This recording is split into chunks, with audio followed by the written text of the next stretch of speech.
Alright, so today we're going to be working on doing a custom headlight build here for the E46 ZHP.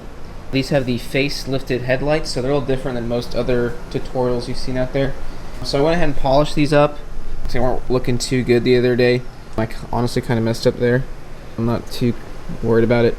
So what we're going to be doing today is we are going to try to replace these projectors with some Morimoto projectors, DS2 5.0s, I believe. We're also going to put new angel eyes in. These are from the angeliguy.com.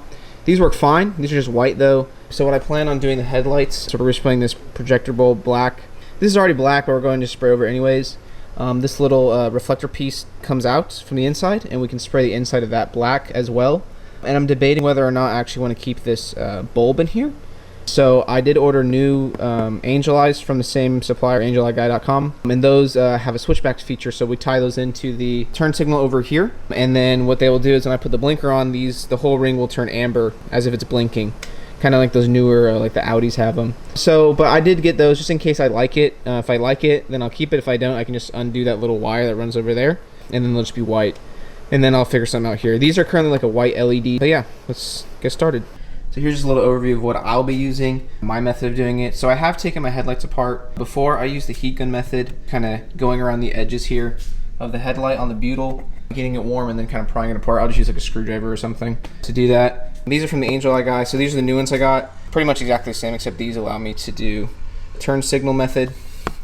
So I think the only thing that's different, like I already have this installed in the car from the previous version, so I probably won't even need that. This is like the trigger wire, which will actually tap into the turn signal. And then we have, these are resistors, and then these are the new angel eyes. These just have, I guess, two LEDs or switchable LEDs to amber. So let's see how that works. It should be pretty easy to do. So this is where we get into the fun stuff. These are the new projectors we'll be using. So these are the Morimoto Mini DS 5.0 Bi-Xenons. These are pretty sweet. I got these a while back. I went ahead and purchased this. This is a lock ring. So you put a little like a 1/4-inch socket on there, and it just allows you to tighten the bulbs. These bulbs, which we'll demonstrate later when that comes.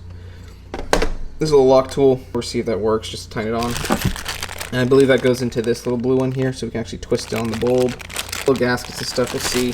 So here's the projector. What it looks like. There's me. What's up? Pretty nice looking projector here. The bracket that comes with these facelift coupes. I think it actually almost slots into these two or these two. These slot in perfectly to the original bracket, up top or bottom, and then the opposite ones, I don't remember. He had to like Dremel out the edges, and then he just put the original screw in a washer. So we'll be doing that. I figured out how to take these apart. I took apart the other one, broke a few plastic pieces on there, but hopefully we can just JB weld them back together. But here we go. Here's the headlights. So what you want to do first on these is you're going to want to, this adjustment screw here, there's usually a top to it. Mine's kind of threaded, broken. There's a little Phillips head in there, so I'm going to go ahead and do that, unloosen it all the way to the left.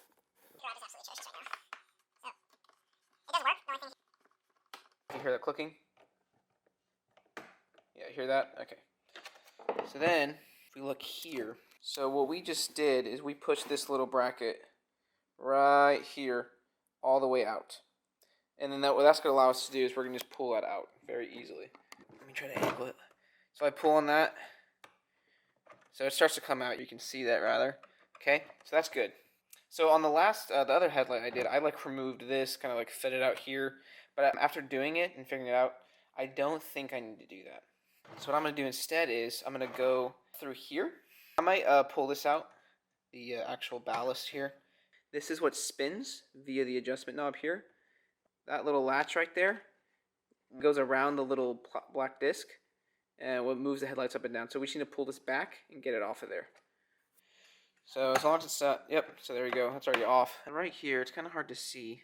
There's a little ball joint which this side, the actual projector, kind of connects to. So what I'm going to do is I'm going to take a long skinny screwdriver and we're going to shove it in there and try to kind of pull that apart. That little screw right there is in focus right now. That's just a little Torx. I believe it's a T20. That's what I'm going to take off real quick. That's actually like kind of securing it to the housing, so take that off and then we'll see what happens. So I know earlier I said I was going through the front, so actually what I did is I ended up taking this long screwdriver here, and I came into the back right here, and got the ball joint, which is kind of right back here, and I ended up prying it from there, and that ended up working perfect for me. I think I got it out, so now we're going to try to finagle this thing out of here. I'm going to try to pull this aside. Oh, there we go. Maybe a little too much force there.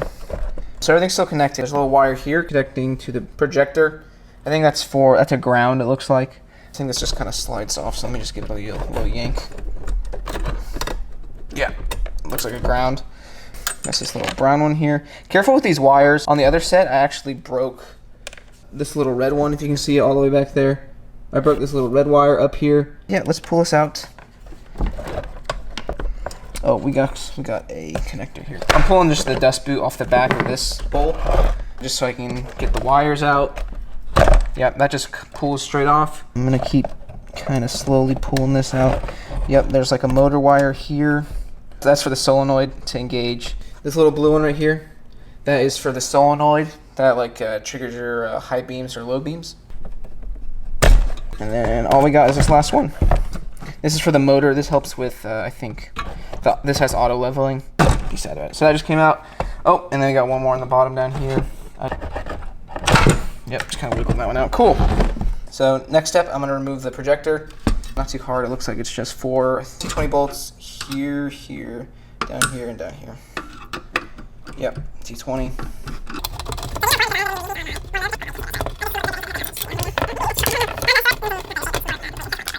So this now should just kind of pull back and out. Yep, there we go. So this is the old projector. The lens might be a little bit foggy, but this is the new one. It's got like kind of like a bluish tint. See if we can get a view of the solenoid in here. So we got that off. Better look at the solenoid. So this is just regular low beam, and then if you want the high beams on, this is gonna pop it down, show more of that light. What I'm probably gonna do here is trim out right here with a Dremel here to the point where we can mount those screws with a little washer on it. So this is part of the projector bracket. So pretty much what it's gonna sit like is something like that. So it's sitting there, and then the bulb, obviously, or like the actual glass would be here, coming out here. But I was having clearance issues down here. So if we look there, now it's sitting flush. But before, if we take this one, which I haven't cut yet with the Dremel, that's the bottom of it right there, that little black piece. So if we were to just kind of like mount that up, it's contacting right there very low. So what that does on the back is it pushes up our mounting holes even more than we really need to. So by cutting that, we get a little bit more clearance there. So we plop it like there, we get a lot better clearance. So we're a lot closer to these holes here, and also we're much closer to the holes here. So we might just be able to get away with just a screw and a washer here, as opposed to having to cut anything. So we can actually make this a little bit higher so we can get better fitment here with the projector. I cut it down a little bit, but I didn't cut it down all the way. So now I'm gonna do is I'm gonna take some needle nose pliers and try to pry under right here. So that's kind of how it lines up. As you can see on the edge top 2 screws I cut out with the Dremel. I get that out. And then we're gonna mount those with washers. These are the OEM screws here. These ones we're gonna mount with the washers here. I'm gonna go ahead and show you guys how to do what I just did. You can see we're a little bit off there on our top 2 mounting points here. So what I did in the last one, I just got a Sharpie. I just kind of marked off where I need to cut. Alright, so I got done cutting that. If we look here, I got little marks here and here. That's what ended up working best for me. We'll see how that actually turns out on the cutting. Forgot to mention, be sure to tape up pretty much anything on the front so you won't worry getting metal in there.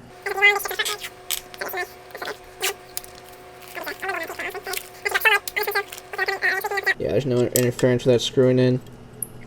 But they'll have to throw a washer on there, obviously, but no issue there. So now there's going to be some clearance issues here at the front here when the bulb is attached. As you saw in that last clip, I did trim this one down here on the left. You can see that grayed out area here-ish. So the Dremel I got came with this little sand bit. So I'm going to toss this on there and then just kind of sand down the edges so that bulb will fit in.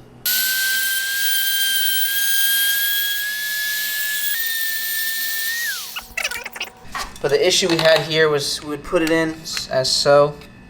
Kind of touch right here a little bit, this black bracket here. So I just trimmed that down a little bit so it fit better. So yeah, that's what we're working with more or less. And then down here, just where you use a regular screw and a big washer. So this is the new Morimoto one put in the OEM housing. So I ended up using the OEM bolts, and then I used 2 washers on each corner because there's a little bit of girth you need to kind of fill in there.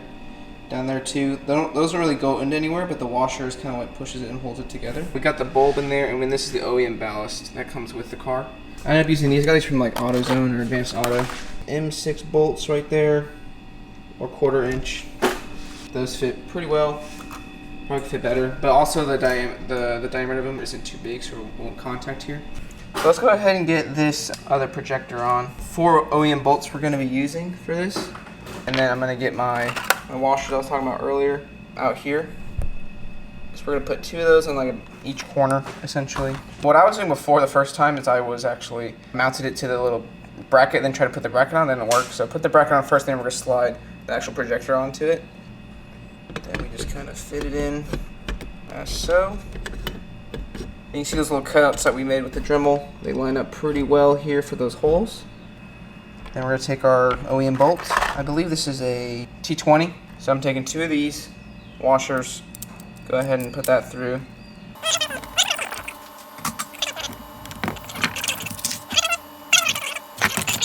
One thing you don't want to forget, the little circle thing and this little like bracket that goes on the bottom here, the little hole is.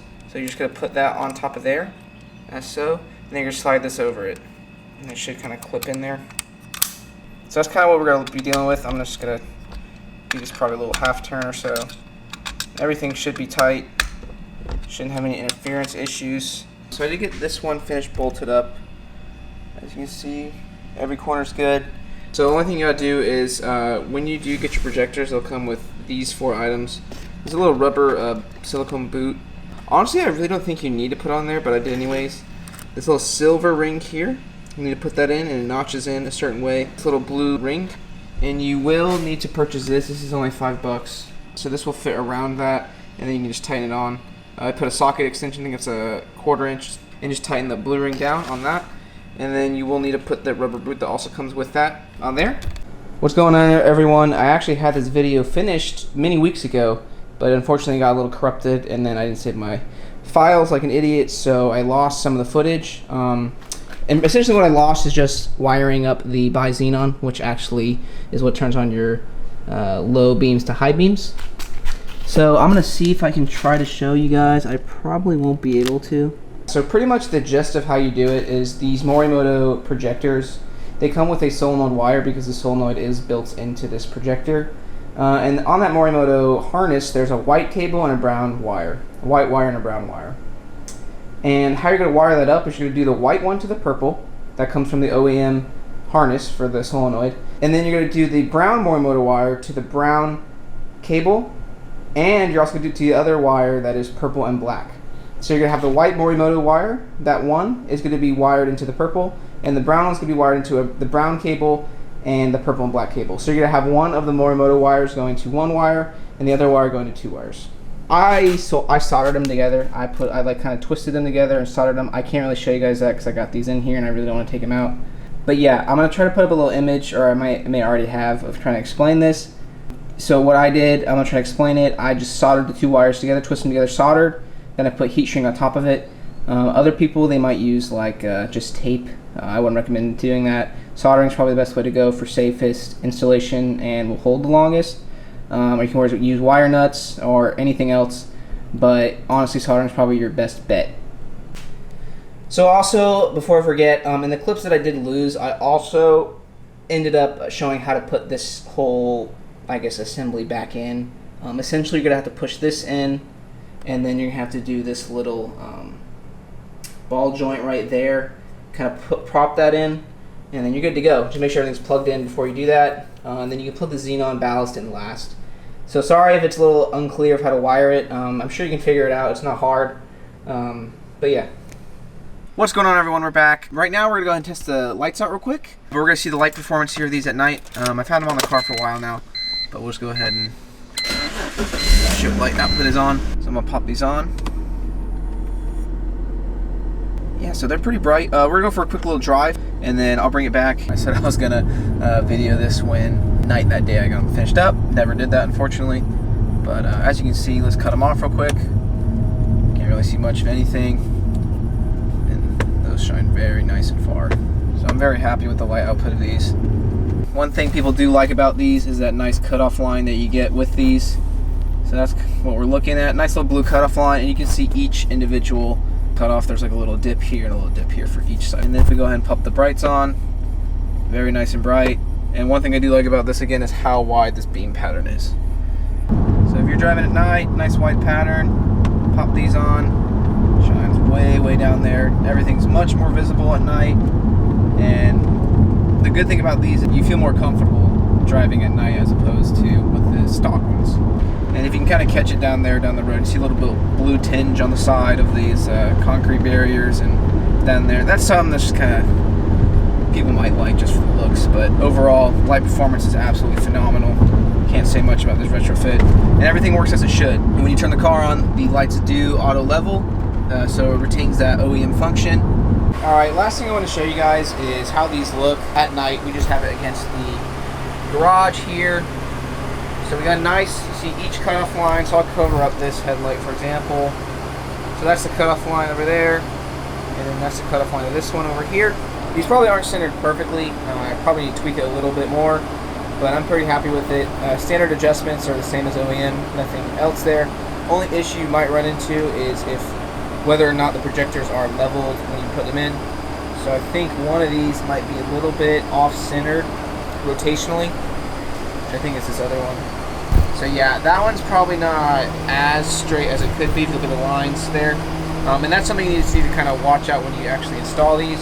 But overall, I'm happy with how they look, and they really brighten up everything when you're driving at night.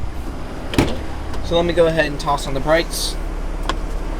So that's what the beam pattern looks like for those when those are on bright. And you can see those hot spots in each one of those individually. Just doing this so I can show you guys what these look like at night and what you should expect if you do this retrofit. So I'm going to throw in a clip of some B-roll of what the headlights look like during the day. Once again, I did go ahead and go with the blacked out reflector bulb housing on the daytime running lights, or flashers I guess you want to call them that. And then I went ahead and blacked out the reflector bulb housing as well. So stay tuned for that. And if you guys want anything else to see on the BMW, let me know. I've done a few other things to the car, and I hope to be posting more often.